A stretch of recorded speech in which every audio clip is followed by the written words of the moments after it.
1절부터 보면은 하나님께서 예물을 가져와라. 기쁜 마음으로 내는 자가 내게 바치는 모든 것을 너희는 받아라. 그렇게 해서 예물이 금과 은과 녹과 또 실, 털, 가죽 등등입니다.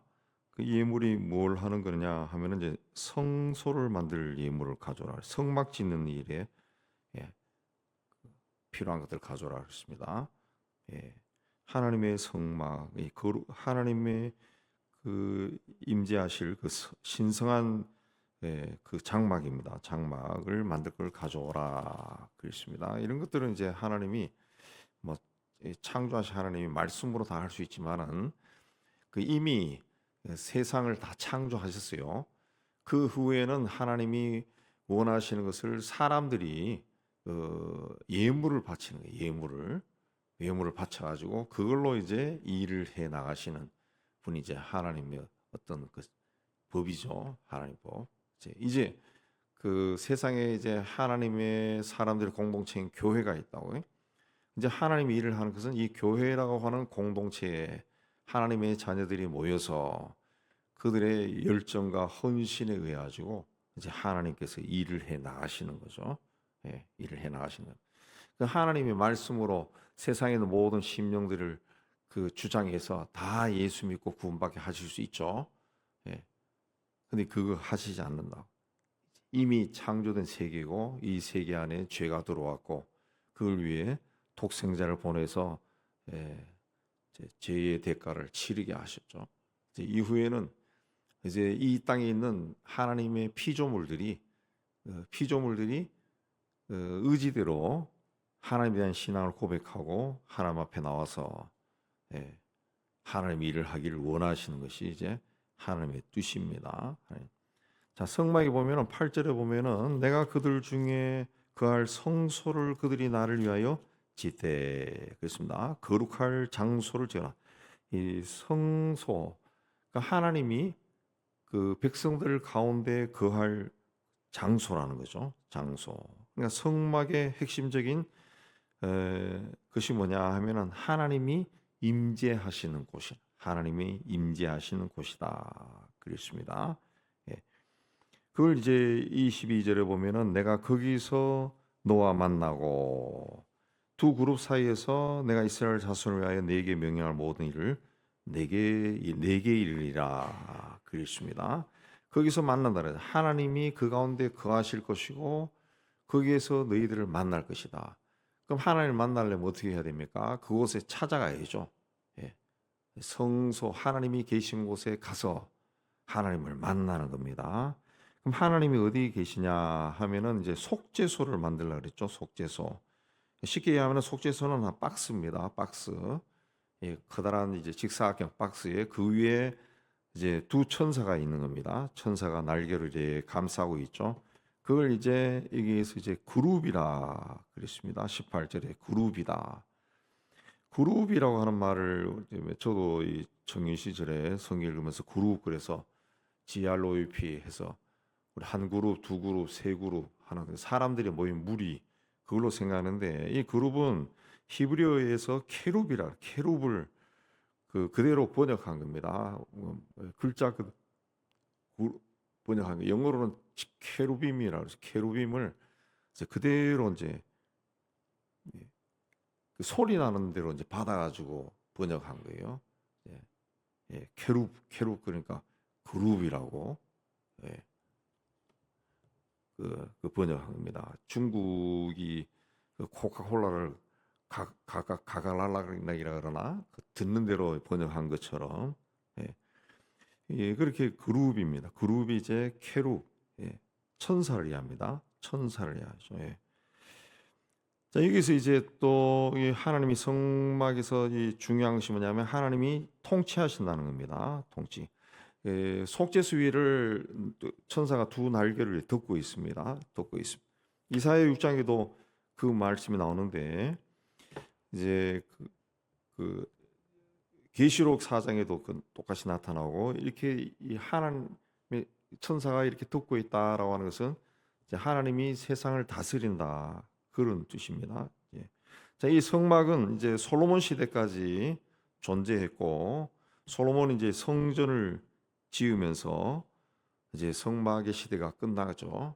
근데 이 성전이 바벨론이 멸망할 때, 바벨론에 멸망당할 때 완전히 파괴되고 수룹바벨이 그 후에 포로에서 돌아와서 또 지었지만은 또 무너지고, 또 헤롯이 또 예수님 시대에 또 성전을 재건했지만은 로마가 침공해서 또 무너졌습니다. 그래서 이 유일하게 남아 있는 것이 이제 이 서쪽 벽, 그 통고교 벽이라고 하는 그 벽만 남아 있죠. 자, 이 예수께서 세상에 계실 때 성전에 들어가시면서 이 성전을 헐어라, 사흘 동안에 내가 일으키리라 그랬습니다. 구약 시대에 이 성막은 하나님이 임재하시는 장소고 자기 백성을 만나는 곳이고 교제하는 곳이고 세상을 통치하는 장소였습니다. 그래서 출애굽한 백성들이 가나안 땅을 행진해 갈 때 이 성막을 중심으로 행진해 갔죠. 하나님이 자기들을 다스린다, 그런 의미죠. 근데 예수께서 십자가에서 죽으실 때 성소의 휘장이 위로부터 아래로 찢어졌습니다. 그러니까 성막 안에 하나님이 임재하신 곳이 이제 성소인데, 그 성소와 사람들이 들어갈 수 있는 곳을 가리던 그 큰 장막이 찢어졌다는 거죠. 원래는 그 성소에는 제사장만 1년에 한 번 들어가게 돼 있는데 이후에는 그 구분 없이 누구나 하나님 앞에 나갈 수 있다. 그 상징적인 사건이 이 성소를 가리고 있던 그 장막이 이제 찢어진 겁니다. 그래서 그 신약 시대에는 예수를 그리스도로 믿는 사람들이 다 하나님 앞에 나가는 거죠. 그래서 고린도전서 3장 16절에도 너희가 하나님의 성전인 것과 하나님의 성령이 너희 안에 거하신 것을 알지 못하느냐 그랬습니다. 그래서 신약 시대 이후에는 이제 우리가 다 제사장의 자격으로 하나님 앞에 단독자로 설 수가 있게 된 겁니다. 구약 시대에는 성막이라고 하는 한 지역 특정한 장소에 하나님이 임재하셨는데 예수 시대에는 어디든지 언제든지 하나님의 자녀들이, 하나님의 백성들이 제사장의 자격으로 하나님 앞에 나갈 수 있고 하나님을 만나 교제를 할 수 있고 하나님의 다스림을 받는 그런 이제 일이 시작이 된 겁니다. 자, 이 성막의 개념이 이제 오늘날로 이제 계속 내려온 것이 이제 성막이 성전이 되고 성전이 오늘날에 이제 교회가 된 거죠. 교회가 된 겁니다. 회당과 교회로 유대인의 회당을 거쳐서 오늘날에 교회가 된 겁니다. 그러니까 오늘날에 이제 교회에 예배 드리는 모습이 구약 시대 성막에서 하나님을 예배하던 것이 조금씩 변형이 된 건데 그 맥락은 똑같습니다. 그러니까 우리의 그 교회에 모여서 예배드리는 예배 행위가 굉장히 오래되었다는 거, 굉장히 그야말로 수억의 사람들이 우리와 비슷한 모습으로 하나님 앞에 나가서 예배를 드렸다는 거. 그래서 우리 예배가 얼마나 중요한 것인가라는 것을 우리가 그런 의미에서 다시 한번 깊이 생각해 볼 필요가 있습니다. 그러니까 교회 와서 예배 드린다는 것은 하나님이 임재하신 그 장소에 들어가서 하나님을 만나고 하나님과 교제하고 말씀을 받고 하나님의 다스림을 받는 그 행위입니다. 행위. 이제 이게 오늘 우리 시대까지 그대로 이어진 거죠. 그래서 우리가 교회에 나와서 예배 드릴 때 내가 하나님의 임재 가운데 들어간다. 그런 생각을 꼭 해야 됩니다.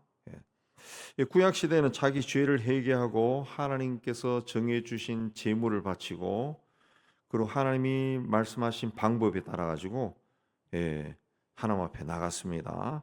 근데 신약 시대는 예수께서 친히 대제사장이 되어서 우리 죄를 위해 속죄 제물이 됐어요. 속죄 제물. 근데 이제 우리가 하나님 앞에 가지고 나갈 속죄 제물이 없습니다. 예수님이 대신 속죄 제물이 되신 거죠. 우리가 가져갈 것은 뭐냐? 예수님이 나를 위한 속죄 제물이 되셨다라고 믿고 가는 거죠. 그 믿음으로 나가는 겁니다. 믿음으로. 그러니까 믿음으로 나간다. 나간다는 것은 믿습니다라는 그 말로 나가는 것이 아니라 옛날 구약 시대에 그 믿음의 조상들이 했던 것처럼 또 신약 시대에 시작되면서 지난 2000년 동안 믿음의 그 조상들이 했는 것처럼 하나님 앞에 하나님의 임재를 느끼면서 나가는 거죠. 나가 말씀을 읽고 기도하고 때로는 금식하고 시간을 드리고 몸을 드리고 또 예물을 바치고 그러니까 그 중심에 하나님이 있는 거죠. 한마디로 하면은 전적인 헌신하는 거죠. 전적으로 하나님만 생각하고 하나님 앞에 나가는 것이 그 믿음이라는 거죠. 믿음이라. 믿습니다가 아니라 하나님만 생각.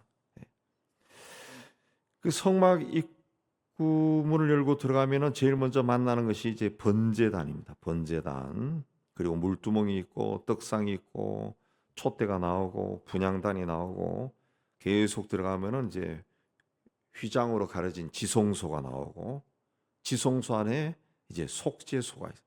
이 속죄소라 하는 것이 이제 아까 말씀드린 박스입니다. 직사각형 상자죠, 상자. 예.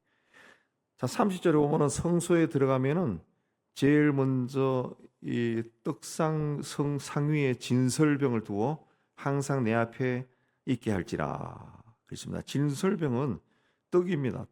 떡. 번역할 때 이제 병이 떡병자입니다.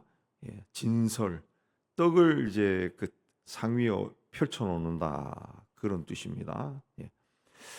그 예수님은 자기 자신을 나는 하늘에서 내려온 떡이다. 나는 생명의 떡이다. 그렇게 말씀했습니다. 그러니까 하나님 앞에 제단 위에 그 진설하는 그 떡은 누룩이 없는 떡입니다. 성경에서 누룩은 죄를 상징하죠. 왜냐하면은 그 조그만 한 주먹밖에 되지 않은 밀가루 뭉치를 반죽한 건데 여기 누룩을 넣으면 이게 부풀어 오르죠. 부풀어 옵니다. 그래서 이 순수하지 못하다. 이게 오리지널이 아니다. 누룩이 들어가면 오리지널 아닌 것이 되어버리죠. 그래서 하나님께 바치는 것은 그게 없는 걸 바쳐라 그랬습니다. 그리고 진설병의 재료로 쓰는 밀가루는 고운 가루입니다. 고운 가루. 요즘도 마찬가지지만 요즘도 고운 가루 내려면은 정성이 나가지만 요새 뭐 분쇄기도 있긴 하긴 하지만 그래도 그 제가 뭐 그 빵 만드는 거 보니까 정말 정성을 다해 만드는 사람은 그 고운 가루가 나올 때까지 끊임없이 여러 번 채로 걸고 그렇게 하더라고요. 하나님 앞에 바치는 그 빵도 그리고 고운 가루로 만들어야 됩니다. 고운 가루, 고운 가루. 그러니까 이제 그 성경이 이제 66권으로 이 두꺼운 책으로 있지만은 이 성경 말씀이 다 하나님의 말씀이고 나에게 참 중요하고 귀한 말씀이죠. 그러나 이 말씀 중에서 어떤 것이 나에게 은혜가 됩니까? 그날 그 시간 내가 읽은 말씀, 내가 깨달은 말씀이 나에게 은혜로 다가온다고요. 출애굽기 뭐 25장 25절 오늘 깨달았다. 그럼 그게 나에게 막 은혜가 된다고. 마찬가지로 그 말씀이 내 것으로 다가올 때 은혜가 받는 것처럼 그 많은 밀가루가 있지만 그 밀가루 중에서도 고르고 갈고 갈아가지고 아주 고운 가루, 아주 정말 그 세미한 가루가 하나님께 바쳐질 수 있는 떡이 빵이 될 수 있는 거죠. 빵이 될 수 있는. 그 많은 것 중에서도 갈고 갈아가지고 아주 세미한 정성이 들어가는 것이 하나님께 바쳐진다는 거죠. 또 이 진설병은 그 일주일에 한 번 늘 새 것으로 교체합니다.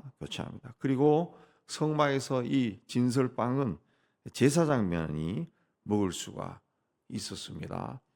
그래서 이 전통이 오늘까지 내려와서 이제 성찬 때 사용했던 그 빵은 이제 그 성직자만 이제 먹게 돼 있죠. 근데 우리 개신교는 그런 면에서 좀 이 어떤 개념이 좀 흐릿해요. 그러나 우리 가톨릭이나 성공회나 정교회나 그런 곳은 이제 이 성찬이 끝나면은 그 성찬에 사용했던 빵과 그 포도주를 그 집례한 사제가 그 해지기 전에 다 먹는다 그래요. 그 성찬 날은 항상 술에 취해 있다 그러더구만. 예, 배가 부르고 술에 취하고. 그래도 다 못 먹으면 너무 많이 남아 있다. 그러면은 성전 뜰에다가 예, 파묻는다 그러더라고요. 그게 그렇게 이제 철저하게 그 하는 거죠. 그게 몇천 년 내려온 법입니다. 법.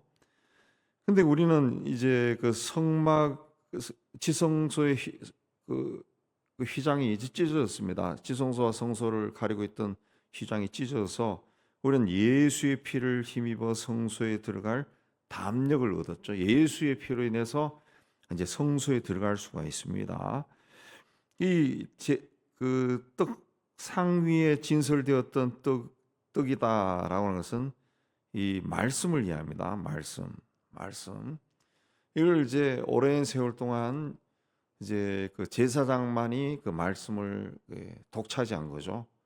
예, 근대로 의하면은 인쇄술이 나오기 전까지는 이게 성직자만이 성경을 가질 수 있고 성경을 읽을 수 있었고, 그리고 이 유일하게 이제 성경을 좀 접할 수 있는 계층이 이제 왕족, 왕.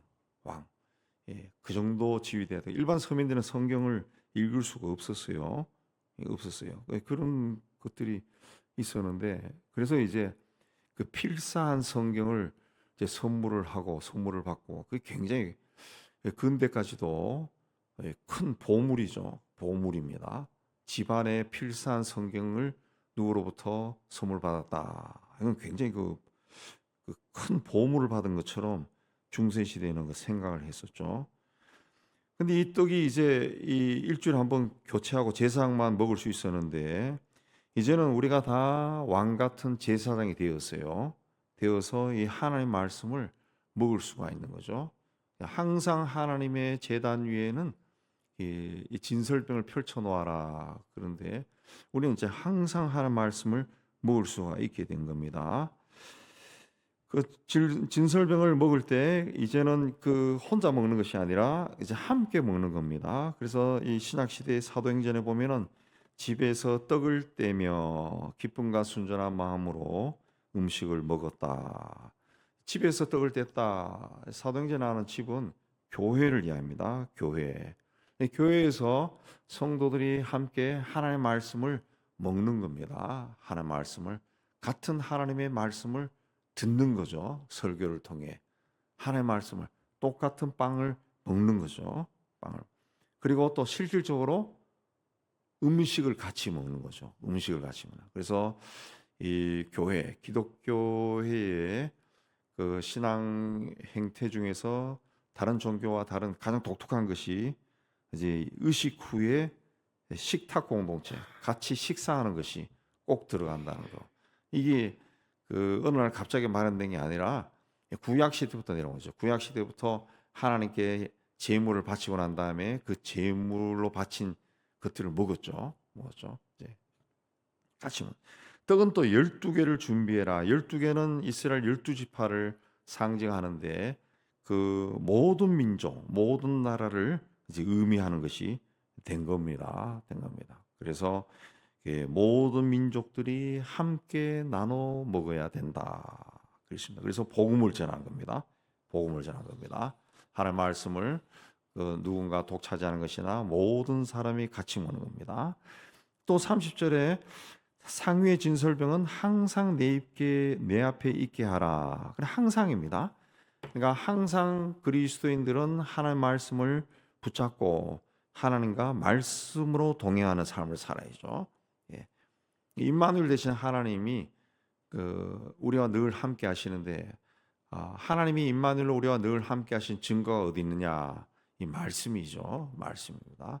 그래서 우리가 이 말씀을 사모하고 말씀의 은혜 받고 뭐 설교만 들으려고 하는 것이 아니라 본인이 성경 읽으면서 그 은혜를 준 말씀 있으면은 마음에 담고 그걸 해야죠. 31절에 등잔대를 정금으로 만들라. 이 보면 39절에 보면은 이 등장대와 이 모든 기구를 순금 한 달란트로 만들라. 한 달란트는 34kg입니다. 34kg면은 굉장히 덩어리가 되죠.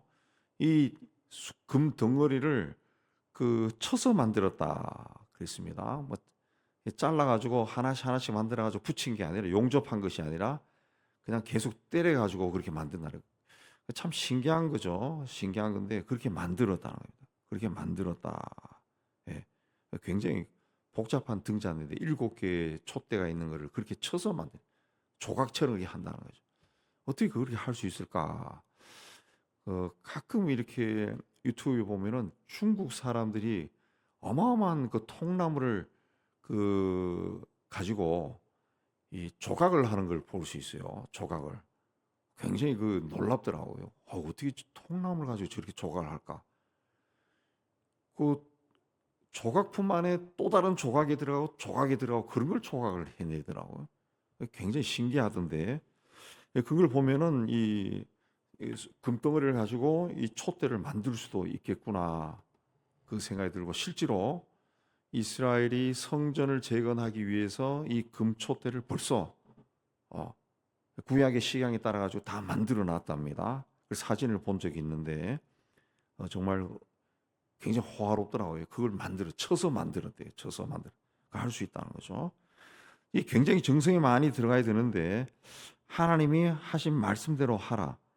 40절에 너는 삼가 이 산에서 내게 보인 양식대로 하자. 내가 말한 대로 하라. 노아가 방주를 만들 때도 하나님이 크기와 모양과 재료와 만드는 방법까지 다 가르쳐 줬습니다. 그대로 순종했어요. 더하거나 빼지 않고 그대로 만들었다. 그대로 만들었다.